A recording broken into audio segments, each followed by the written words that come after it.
Eu começaria por agradecer a sua disponibilidade e a sua presença hoje aqui na Comissão. Permita-me só pedir desculpas à Comissão, estava a presidir aos trabalhos da Comissão de Ambiente e por isso cheguei mais tarde e se repetir alguma pergunta será exatamente por não ter assistido ao início dos trabalhos da presente Comissão. Recordo, o objeto da presente Comissão prende-se com o apuramento das responsabilidades políticas no processo de atribuição de apoios na sequência dos incêndios ocorridos em junho de 2017.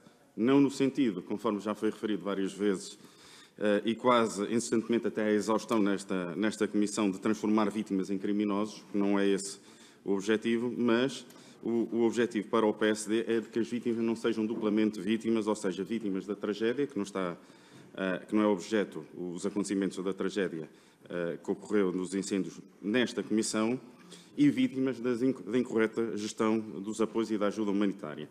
Aproveito até para agradecer as suas palavras, quando referiu que as comissões deviam servir, e esta serve para isso, para o futuro. No fundo, para tirar lições do que é que não correu bem e projetar o futuro, corrigirmos aquilo que pode ser corrigido, principalmente no garante da correta distribuição e apoio da ajuda humanitária a quem mais carece dela na sequência de uma tragédia. Estranho, e volto a estranhar o Partido Comunista Português voltar consecutivamente a repetir até a exaustão esta fábula sobre as intenções do PSD, que não passa de uma fábula porque adesão à realidade não tem nenhuma, até porque eu pergunto, permita-me utilizar esta forma de perguntar se ao PCP incomoda saber ou se não aferir-se ou não se aferir, se os apoios foram bem aplicados. Se incomoda se aferir se existiu ou não existiu transparência nos apoios que foram prestados. Se incomoda saber se foram adotados por parte dos apoios do Estado todos os mecanismos para a prevenção de duplicação de apoios, de fraudes e de corrupção. Se estar a aferir isto, a aferir se o mecanismo foi o mais correto e se os apoios foram bem aplicados, se isto não é aferir a verdade e tirar ilações para medidas futuras para que no futuro não se venham a cometer os mesmos erros. Penso que não é enterrar a cabeça na areia que é a melhor política que nós podemos e o melhor serviço que nós podemos fazer aos nossos concidadãos. E por isso agradecer as suas palavras. Aproveitaria, já que sabendo que nas causas do incêndio estão fora do objeto da presente Comissão, mas aproveitando exatamente a sua experiência e sendo especialista, pelo menos nós o consideramos dessa forma, nesta área como bombeiro, nesta área dos incêndios, isso nos podia ajudar aqui até para nós tirarmos estas lições para o futuro e também da constatação no terreno de um ou outro apoio que seja visível e que esteja em falta, que possa ser colmatado. Nesta Comissão, vários doentes disseram que nada foi feito em medidas de prevenção para os incêndios na região, que foi perdida uma oportunidade. Permita-me citar a nota informativa do Observatório Técnico Independente que diz: não estamos seguros que o país esteja suficientemente preparado para enfrentar eventos da mesma magnitude, sobretudo porque as variáveis determinantes permanecem sem alterações estruturais, a saber, o ordenamento, a gestão florestal, recuperação de áreas ardidas, mitigação de riscos desadequados, insuficiente formação e qualificação dos agentes, indefinição do modelo de organização territorial a adotar pelos serviços do Estado, com particulares responsabilidades no sistema, a precariedade laboral de diversos agentes, falta de recrutamento para lugares de comando operacional e a manutenção de alguns comportamentos de risco pela população em condições favoráveis à ocorrência de incêndios. Pedi-lhe assim, no balanço dos 3 anos pós-incêndios, na zona do Pinhal Interior, se está apto a responder, se esta região está apta a responder a eventos e eficazmente a tragédias e incêndios desta dimensão. Muito obrigado, Sr. Deputado. Para responder, Dr. Sérgio Gomes. Muito obrigado, Sr. Deputado. Nem esta nem outra região do país estará apta a responder a incêndios desta dimensão. Obviamente que noutras zonas do território, onde o ataque inicial possa ser mais musculado, haverá a probabilidade de reduzir ou de debelar o incêndio com maior facilidade. Mas estamos a falar de uma zona do território interior, onde o abandono dos mais jovens é uma realidade e a dificuldade também dos corpos de bombeiros manterem os seus homens ou manterem corpos de bombeiros com músculo, digamos assim, para poder responder a qualquer situação que ocorra. E depois temos também que pensar à data em que estávamos no dia 17 de junho. E dou-vos como exemplo o seguinte: nós tivemos um incêndio florestal em Pedrógão Grande também em 2015 e 1 hora após esse incêndio tínhamos projetado no teatro de operações 500 bombeiros e 10 meios aéreos. E no dia 17 de junho, nem de perto nem de longe, conseguiríamos colocar no terreno esse número de homens e esse número de aeronaves. Portanto, era de todo impossível, porque estávamos na fase brava do dispositivo, onde, além de nem todos os centros de meios aéreos estarem dotados, eu já disse há pouco que o mais perto do incêndio era Figueiró dos Vinhos e nem sequer tinha meio aéreo, depois tem também a questão da disponibilidade das pessoas para estarem nos quartéis integrados no dispositivo. Portanto, por um lado, a dificuldade da interiorização e da falta de efetivos, e, por outro, a fase em que nos encontrávamos a 17 de junho. Portanto, mas independentemente disso, um evento que atinja aquela dimensão, seja em Pedrógão, seja em Viana do Castelo, seja, enfim, haja condições atmosféricas e condições na floresta e poder-se-á repetir em qualquer zona do território. Muito obrigado, Sr. Deputado. Para prosseguir. Obrigado, Sr. Presidente. Eu questionaria, assim, que medidas viu, em concreto, a serem aplicadas no terreno, na zona do Pinhal Interior, no pós-incêndios, no fundo, para evitar ou mitigar a possibilidade de uma ocorrência de novo de uma catástrofe desta natureza. Para responder, tem a palavra. Bom, correndo o risco de ser injusto, porque, como disse, eu não vinha preparado para estas questões, vou falando daquilo que é a minha intuição e aquilo que é o meu sentimento perante o que me é colocado. As medidas que foram implementadas no Pinhal Interior ou no resto do país, penso que são muito idênticas.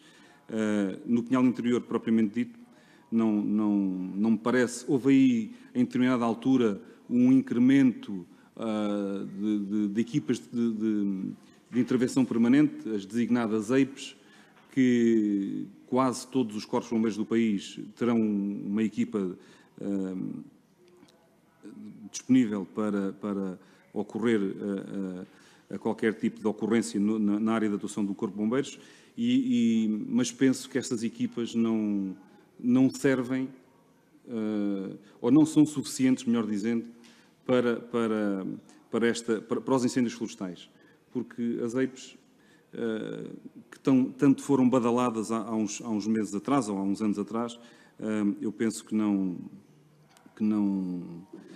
são importantes, se estiverem disponíveis, poderão intervir, mas funcionam das 8 às 5, ou das 10 às 18, ou enfim, o que for.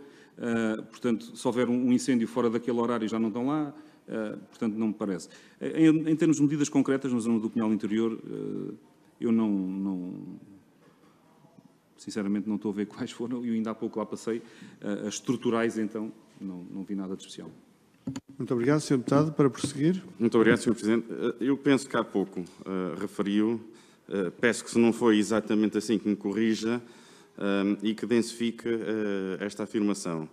Que se tivesse sido cumprido o Decreto-Lei 83 de 2014 do Sistema de Defesa da Floresta contra Incêndios, que a dimensão desta catástrofe não teria ocorrido. Peço que, se não foi bem assim, que me corrija e que densifique esta afirmação. Para responder. Eu fiz referência à Resolução da Assembleia da República 51 de 2014, onde faz referência, por exemplo, este programa Aldeias Seguras, Pessoas Seguras, é um pouco, enfim, aqui neste documento legal, já fala desta questão da segurança das pessoas, porque se nós formos, enfim, a aferir aquelas 64 mortes, não estou enganado, porque é que morreu tanta gente? Porque é que houve aquela infelicidade toda? Porque as pessoas saíram das suas casas, muitas delas. Portanto, o tal programa Pessoas Seguras, Aldeias Seguras, que eu acho que foi das poucas coisas boas que se fizeram nestes 3 anos, pelo menos explicou-se às pessoas o que é que elas poderiam fazer numa situação de catástrofe, daquele âmbito.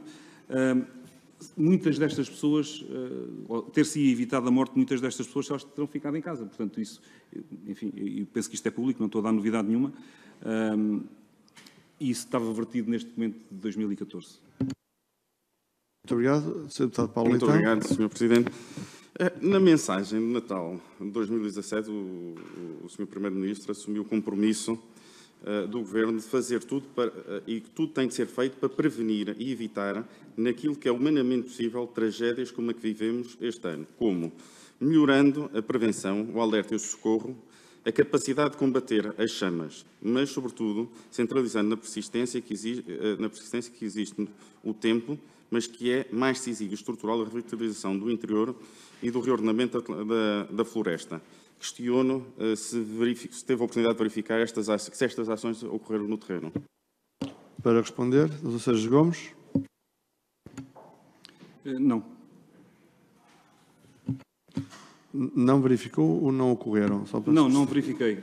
Tá. Muito obrigado. Sr. Deputado. É importante, esse pequeno pormenor, Sr. Presidente, é de extrema importância. A segunda nota técnica do Observatório Independente de 2020 dá conta da redução do DSIR de 2020, Dispositivo Especial de Combate a Incêndios Rurais. O que acha que está na origem desta redução? Para responder. Peço desculpa que não percebi a questão. A segunda nota informativa do Observatório Técnico Independente 2020 dá conta de uma redução do Dispositivo Especial de Combate a Incêndios Rurais. Pergunto-lhe, na sua opinião, o que acha que está por trás desta redução? Para responder. Eu não conheço essa nota do Observatório Técnico Independente, mas, possivelmente, a redução do dispositivo, penso que é do dispositivo que disse, poderá ter que ver com o facto de, que eu também já abordei há pouco, cada vez haver menos apoio aos bombeiros e, obviamente, há um abandono dos bombeiros dessa atividade e há uma redução no dispositivo. Depois também há outras questões que poderão estar na sequência da desmotivação e desse abandono. Porque hoje qualquer elemento que vá, ou que seja chamado para qualquer ocorrência, quer seja de incêndios florestais, quer seja de acidentes, quer seja, enfim, o que for, fruto de uma decisão que é tomada no momento, pode ser alvo daquilo que eu fui alvo. Portanto, de ser acusado pelo Ministério Público de uma série de coisas, e as pessoas têm medo e têm receio de tomar decisões. E eu penso que isso também nada beneficiou, e vamos ver o que é que o futuro nos irá dizer.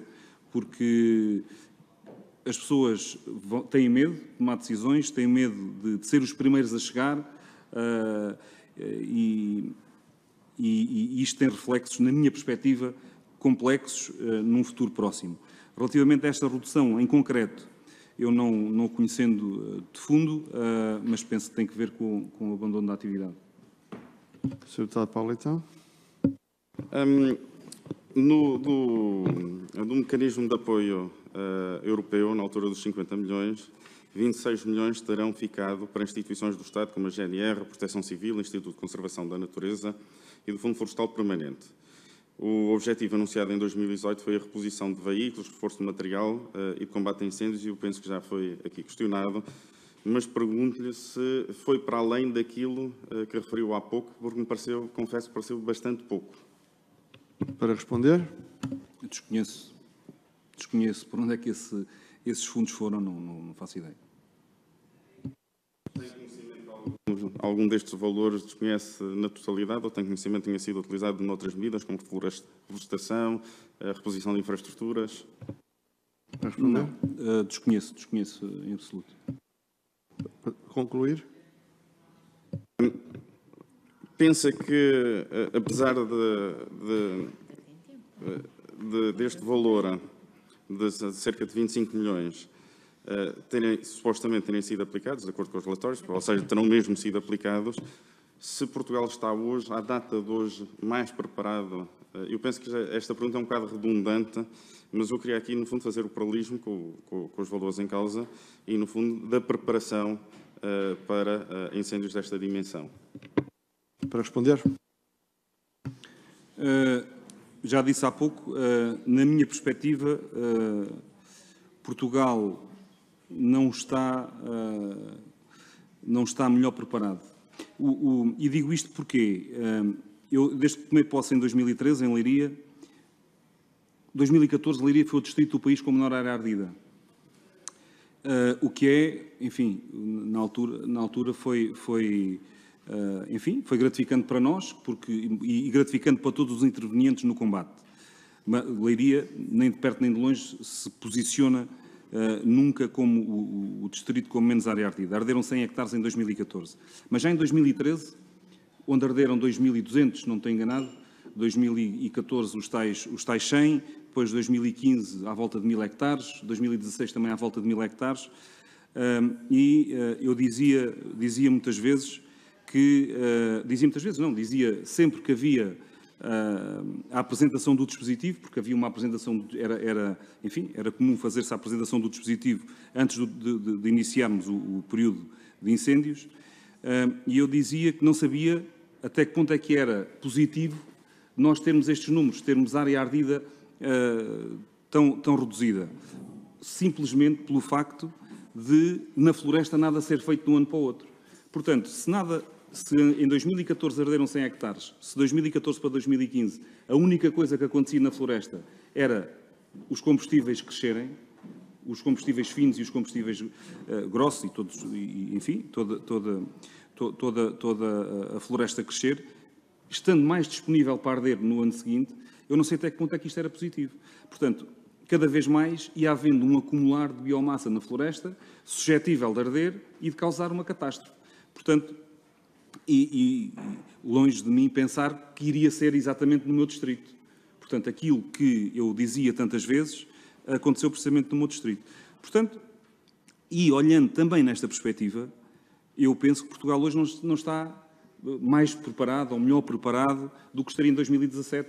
Está menos preparado, porque tem menos dispositivo, como já foi dito aqui, tem mais meios aéreos, que após o 2017 houve um incremento de meios aéreos no dispositivo, mas os meios aéreos não é tudo. São importantes, às vezes até determinantes, mas não é tudo. Portanto, há a questão das pessoas que também hoje, apesar do programa, na minha perspectiva, deveria ter aqui, enfim, outras abordagens, mas pelo menos diz às pessoas que elas não têm que sair da aldeia, têm que ir para um sítio seguro e tal. Nessa perspectiva evoluímos um bocadinho. Agora, preparado, Portugal não está. Aliás, isso pode-se aferir por aquilo que aconteceu no incêndio de Proença, ainda há relativamente pouco tempo, onde arderam 17.000 hectares e felizmente não houve vítimas, e é de realçar esse facto, mas também há uma realidade com a qual nós não nos podemos esquecer, é que muitas vezes, e eu espero que não aconteça aquilo que eu vou dizer, e digo isto em jeito de desabafo, muitas vezes os fogos não se combatem. Defendem-se povoações, mas o fogo vai ardendo, porque o fogo, e eu dizia também isto muitas vezes, nós, quando estamos a defender uma povoação, não estamos a combater, estamos a desviar o fogo da povoação. E depois somos confrontados com áreas ardidas enormíssimas e não temos meios de parar esses incêndios. Portanto, face àquilo que deveria ter sido a aprendizagem de 2017 e de 2013, se quisermos, penso que Portugal não está melhor preparado para os incêndios florestais. Deputado, para prosseguir. Muito obrigado, Sr. Presidente. À época houve um conjunto de notícias que veicularam sobre a questão das falhas porque arderam as infraestruturas no que concerne às comunicações civis e também daquilo que foram as falhas no sistema de emergência, no Ciresp. E eu questionaria se à data de hoje, e houve uma grande questão que foi falada, que era no facto de se enterrar e na questão das linhas e da substituição pela fibra óptica, se à data de hoje estas alterações são constatáveis no terreno. Para responder, Dr. Sérgio Gomes. Desconheço se houve alguma alteração ou não relativamente a essa questão concreta do Ciresp. Relativamente a infraestruturas, eu chamaria as telecomunicações do cidadão comum, que ele recorre, sabe-se à redundância das redes, se foi reposto, qual é que é o estado da arte nos dias de hoje? Para responder. Não posso responder em concreto. Penso que não houve grandes alterações, mas não tenho conhecimento suficiente para responder. Sr. Deputado. Fico por aqui.